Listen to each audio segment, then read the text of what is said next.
What's the most expensive thing you pay for on a regular basis? My guess is if you're a renter, it's probably rent. Why is rent so high anyways? Why? Why?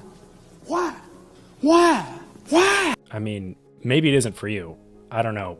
But let's look at the average rent prices in New York, for example. Yikes. Almost 4,000. Now, I'm not an economist. I'm not even a rocket scientist, but that seems pretty damn high. Wait, is that for a one bedroom? Here, what if we just made that $2,000? There you go. It's $2,000 now. Honestly, that is still super expensive for a one bedroom. What I just did here might seem pretty ridiculous, but this has been going on in New York and many cities throughout the world for decades. Maybe not exactly as I did here, but rent control is very common. The fascinating thing about rent control is how incredibly effective it is at causing a housing shortage, which of course you can learn all about because you can read books from Amazon to learn about anything you're interested in. Sometimes I have trouble finding books for inspiration, and that's why it's great to have a full library to choose from at Amazon. You can browse through thousands of awesome books on economic history and much more. Learn from great authors about how the world works and all those interesting topics you've been wanting to do a deep dive on. Depending on your preferences, you can pick between Kindle, paperback, hardcover, and Audible. There's a lot of great deals up right now, so scroll down, click the link below, and check out all the great options available. Now, let's get this out of the way. Renters' rights are important. When dealing with people's homes, we need to be careful how we are able to treat people. Maybe it's not a good idea to be able to evict somebody if you simply don't like them, or to raise the rents by 1,000% without contacting the renters and giving them time to move out. However, I think it would truly be difficult to find a successful landlord who consistently raised rates of housing in an area just to exploit renters with multiple other apartments to move to just down the street, as all of his tenants would simply move out and put him out of business. The landlords in the area would likely be on the side of the renters in this situation as well, as it means more renters and less competition for them. Of course, there will always be some exploitation in the world, no matter what we do, right? Or is there a better alternative to the constant evils of landlords in the free market? How about the very effective system that is New York City's rent control from the 1940s up to this very day? The longest running rent control system in the entire country, actually. I mean, if it's lasted that long, it has to be amazing. Yeah, that sounds like a good place to start. It's in a first world country, it's in an affluent city. They should know what they're doing, right? So let's take a look at how rent control ended New York City's exploitation and saved the city sometimes called the capital of the world. Just kidding. It's been a complete disaster.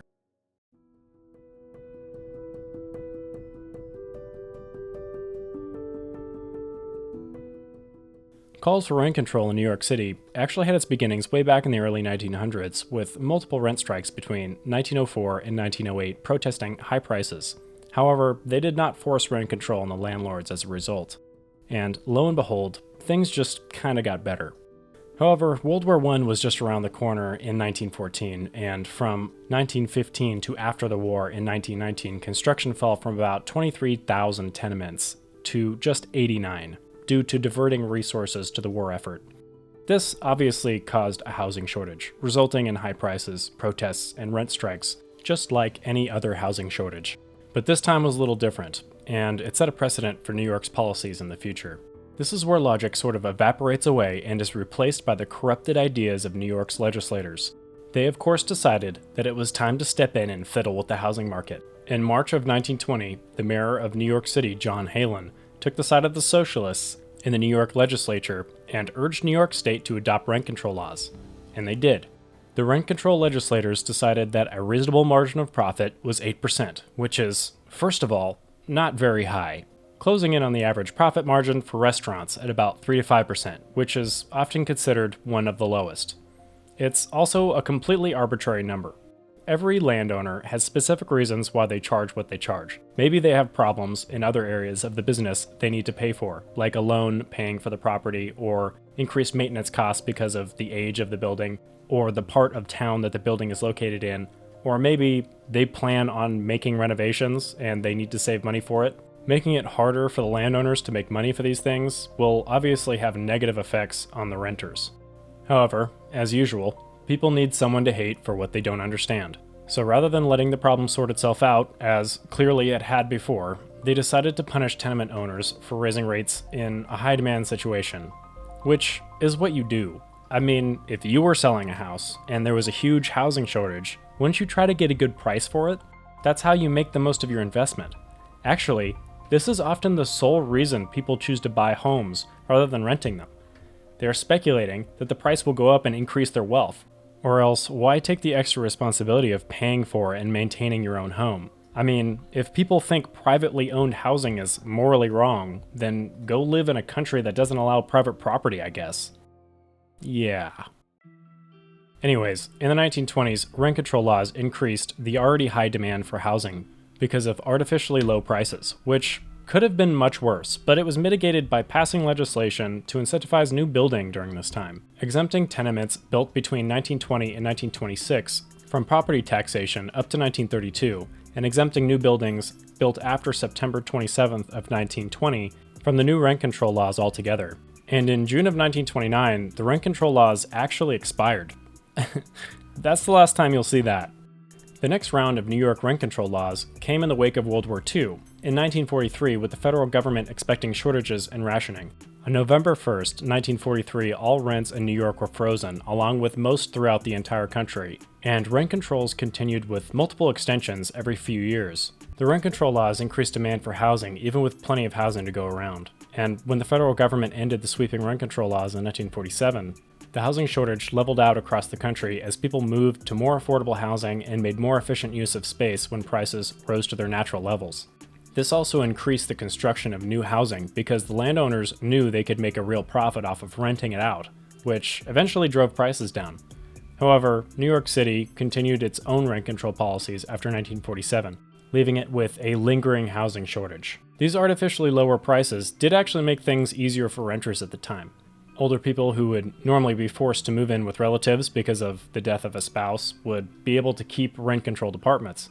Teenagers would be able to move out earlier, and people who would normally only be able to afford one bedroom would be able to seek out larger apartments for themselves without the need for a roommate. I know you're probably like, this sounds great to me. And look, it is great for the people who are able to get rent-controlled apartments at the right time, which is obviously why it causes a housing shortage. There isn't an infinite amount of housing, so rent control created a privileged class of people with very cheap prices for as long as it takes for the rent-controlled apartments to dry up. These rent control laws in New York City led to an extremely low rate of turnover at about half of the national average, with the amount of tenants holding on to the same apartment for 20 years or more rising to more than double the national average. This is actually seen as a good thing by those who argue for rent control because, for some reason, turnover is a bad thing for renters. I mean, if you never want to leave your apartment, a mortgage for a condo would be a way smarter investment that has no negative effects on the housing market. I mean, it's probably going to be more expensive up front, but there is a reason for that. When you rent, you are paying less on a per-month basis, partly because of the increased risk of price fluctuation and, of course, eviction if you can't pay your bills. Usually, a lease lays out all of the ways your rents can change. But a fixed-rate mortgage is essentially a rent-controlled payment that never increases, and over time, that investment will pay off with increased housing prices. And even if you made a bad investment in that property, with housing prices falling in your area, it's completely possible that your mortgage will still be cheaper than renting as inflation continues to rise. I mean, hello, that's why people buy houses. It's not like homeowners are just a bunch of suckers and renters have it all figured out.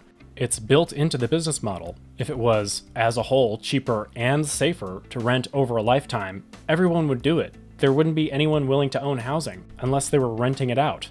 It kind of seems like rent control is a unsuccessful way to discourage ownership and create more reliance on the government to increase price controls. What this really implies, though, is that proponents of strong rent control laws really only care about the people who are currently renting apartments, whether they know it or not. The people forced to relentlessly search for more expensive, newer apartments when and where rent control is inevitably relaxed or exempted to increase building are not considered. So the people that were in the right place in the right time to make it into this class of renters in the first few years of heavy rent control have no incentive to leave their apartments, often with people who live in another state keeping the apartment as a place to stay when they're in town, or parents staying in a 4-bedroom apartment rather than moving to a 2-bedroom that would make better use of space after their kids moved out of the house, further reducing housing and at the same time adding more demand. As a result of these behaviors, the honeymoon phase obviously doesn't last forever. Eventually the problems pile up and it becomes increasingly apparent. Regardless of what the government does, rent control keeping prices low will eventually lead to costs popping up somewhere else. When prices inevitably become too low to maintain a profit, and the landowner's rights become less and less of a priority in the city they are in, there is no easy route to raise them back up to manageable levels. Because of the unprofitable environment this creates, it leads to a situation that most ardent rent control proponents are strongly opposed to. It prices out the middle-income landowners who have a personal stake in the buildings that they own, the ones that took out a loan to pay for it, do the repairs personally at their own apartments, live in the apartment themselves, or all of the above, giving the renters a clear path to communication and the ability to ask the owner personally about issues that come up in the building. When the rents are forced down and these small-time landlords can no longer pay for the building, it makes financial sense only for the large real estate corporations with enough surplus cash to be able to buy the building and repair it after years of neglect to make a small profit off of the residents. If the building was vacant, they might hold on to it until the rent control laws are relaxed, or renovate them into luxury apartments as rent control laws usually only apply to lower-priced housing units, because rent control laws are made to help lower-income people. This further drives up prices in the area as affordable apartments are no longer a good investment for builders. Often, in high rent control areas, people will also attempt to sell apartments as condos rather than renting them out. Or they could just switch to building industrial buildings or commercial offices to rent out, which rent control also does not apply to. This practice inevitably led to a large surplus of commercial buildings in New York City, with nearly 12% vacancy rates by 2003. Compared to about 1% for rent-controlled apartments. A study of rent control across North America and multiple European countries said that new investment in private, unsubsidized, rented housing is essentially non-existent in all the European countries surveyed, except for luxury housing. Clearly showing that these housing shortages are largely caused by artificially lowering prices, especially in New York City, as there were obviously plenty of workers and resources to construct buildings. There was just no one willing to invest in apartments. These laws did not affect every building or part of the city equally either. Many rent control laws apply only to the buildings that existed at the time that the law was passed, so larger, nicer apartments that were built in a time with lower rents, when the land was not as expensive, would stay at a similar price over time. Then, when construction inevitably slowed down in the area as rent control laws became more and more unreasonable for landowners, the government would exempt certain buildings or relax the rent control laws to help stimulate construction. Then that area would end up with multi-$1,000 studio apartments across the street from older $350 per month luxury 2-bedroom apartments. This means that people across the street who could be of any class, whether rich or poor, in an old apartment that's been in the family for over 20 years are paying less for rent than the struggling student across the street with roommates sleeping in her kitchen. This is exactly the opposite of what rent control was supposed to do. Also, rent-controlled apartments are often something that can only be inherited as rent control is relaxed. For example, if someone died, they could pass it to their kids, but unrelated new renters would need to pay regular market prices that are artificially high to make up for those in rent-controlled apartments. With inherited apartments and multi-decade residents, there are apartments in the same building of the exact same size rented for $800 per month for a rent-controlled apartment and for $4,000 a month for a new renter to make up for it. If half of the apartment was made up of rent-controlled apartments costing $800 and the other half for $4,000, then the average price of apartments in this building would probably come out to about $2,400 without any rent control, which would undoubtedly be more fair than punishing those who moved in later when the laws were relaxed. This average price would probably decrease later or at least stay the same as well, as the absence of rent control would attract landowners to build more apartments and reduce the housing shortage. However, for some, this increase for long-term renters would be logged as an overall increase in prices. For low-income areas where people are not able to move out of their apartments as often, the problem of maintaining rent-controlled apartments becomes very real. The low rent prices cause existing housing to deteriorate at a much higher rate and leaves less to replace it. as landlords decide to save costs by providing less maintenance, like fixing peeling paint, broken windows, plumbing, rodent infestations, or anything else that can be ignored, or deciding not to add new amenities like heating, air conditioning, or new electrical systems. All things they would have to do to compete with other apartments if there wasn't a massive housing shortage, incentivizing them to ignore maintenance because people are clamoring to get a chance to pay for a cheap, dilapidated apartment regardless of the condition. This forced out most of the quote-unquote good landlords at average or low-income apartment buildings who would have priced and maintained their apartments without the goal of exploiting their renters, and often replaced them with landlords who were willing to break safety regulations to get a meagerly profitable rent payment. However, this is not solely an example of quote-unquote greedy landlords, as if it were, they would hold on to these withering apartment buildings for as long as possible until they were forced to fix them, and then they would, under the threats of fines, lawsuits, and imprisonment, and simply continue to run the apartments and collect profitable rents. There is a story from Chicago, another city with heavy rent control laws, where a landlord showed up to one of his properties with his lawyer, where journalist Nicholas von Hoffman put together a renters' strike. The landlord and his lawyer offered to sell the property to anyone willing to buy it for a single dollar. Now, why would someone who was making tons of money off of their renters just try to offload his building like this? Why not just lower the rents and keep making profits? Well, with rent control being so strong in the area, the building was obviously not worth anything to him anymore. In New York City, what often happens in this situation is the landlords just abandon the unprofitable apartment buildings and disappear, running away from the law as it is completely illegal to abandon buildings, clearly showing how much of a burden these buildings were to the landlords. These buildings would then be boarded up and taken over by the city government, even though they were good enough to be renovated and used, adding more unhoused people looking for a place to live during a housing shortage. There have been thousands of buildings abandoned in New York City, with some estimates at nearly 4 times as many housing units abandoned as there were homeless people in the whole city during the 1990s. So there was plenty of housing during a persistent housing shortage, it was just not profitable enough to rent to people. Rent control laws in New York City are incredibly unreasonable to this day. For example, housing regulators only allowed rents to rise 3.25% in 2022, while there was inflation reaching 8.6% that year. After inflation, this actually comes out to a rent decrease of 5.35%. Unsurprisingly, and ironically, cities that decide to mask the true nature of the housing market with the strongest rent control laws, like New York City and San Francisco, have higher rents compared to cities with less or no rent control at all. So rent control laws clearly do not make rents cheaper. Rent control laws are one of the easiest wins in politics, and it's not surprising why. There are people watching this right now angry at the mere idea that someone would be attacking a law so necessary to stamp out quote-unquote exploitation by landlords. However, most people who live in crowded cities do not understand economics, and it's not often that you hear that the majority of economists believe that rent control laws are a bad idea, which by no means proves that it is, but there is a reason they think that. The name of a law is by no means the actual effect. When someone calls for rent stabilization, what does that mean? Does it mean that there are economists who understand economics ethically regulating how much rent can go up to minimize exploitation? Or does it mean that there is a group of politicians arbitrarily making laws that regulate how much profit is morally right, and who will do anything to get your vote?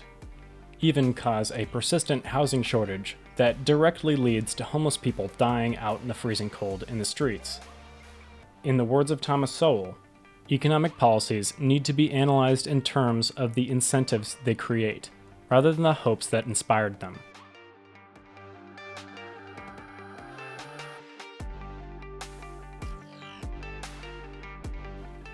If I promised you in my Make America Rich campaign that I could give every man, woman, and child $1 million, and I actually had the capability to do it, would you vote for me? I hope no would be your answer, but the fact is, this is completely possible. I could go turn on the money printers and hand out trillions of dollars to the entire country, only if I had the power to do it. Give me the power. I've asked for the very day I got in office. But obviously, this promise is as worthless as those trillions of dollars would become. And the same goes for rent control, because you cannot lower the demand of a product by essentially decreeing a surplus. However, there are many who will gladly believe you can, and as long as those people remain ignorant, there will always be shady politicians to get their votes, and regulations that do the exact opposite of their purpose. Unfortunately, all price controls tend to do is cover up the truth and ignore the problem. It's a band-aid on a bullet wound. In the absence of controls, prices are telling us something. When prices go up, that is usually a sign of high demand or scarcity. It doesn't automatically mean you are being ripped off, or there is a cartel of thousands of landlords working together to exploit renters. Without proof, that would be called a conspiracy theory. That high price is exactly what is incentivizing the seller to provide you with such a scarce commodity. Who wants to sell bread to someone during a famine for less than it costs to buy flour to make the bread? That's charity, and it would just serve to put the bakery out of business, and then more would starve with less businesses to buy bread from. If people were actually able to fix the problem by building more housing and reducing costly, useless regulations, there would probably be actual price decreases, or at the very least, quality increases rather than a near daily expansion in government power and economy-crippling bureaucracy. Anyways, that's everything. Please like, comment, and subscribe if you like this video, and check out my sources in the description if you'd like, and feel free to help us out with the tip to our Ko-Fi. If you're a creator struggling to make content, check out Dangsphere in the link in the description, a product meets marketing company that helps creators turn their stories into content that grows their audience and business. And of course, stay free.